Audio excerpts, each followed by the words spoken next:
Tuan-tuan, sekiranya anda adalah pekerja offshore dengan pendapatan tidak menentu, adakah anda layak untuk membuat pinjaman? Sebab saya dengar banyak orang offshore susah untuk mendapatkan dana dan mereka juga tertanya kenapa. Tuan-tuan, sebenarnya tuan-tuan, untuk mereka yang bekerja offshore, pendapatan mereka tidak tetap dan sebagai contoh basic mereka 3,000 saja. Sekiranya mereka ke laut baru mereka dapat income hingga ke 10,000.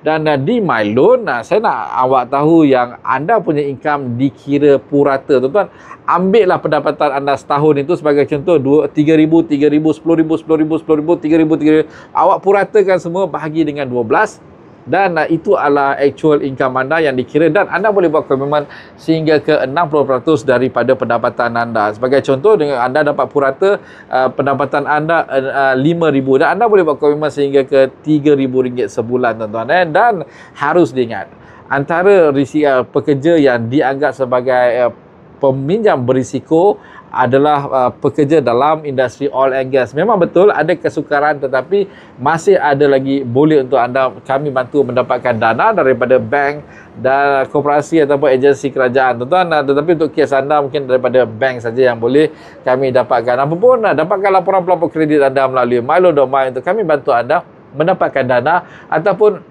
membuat penstrukturan semula komitmen anda. Dan seperti biasa, dengan MyLoan pinjaman anda menjadi lebih mudah. Assalamualaikum, salam sejahtera dan jumpa lagi.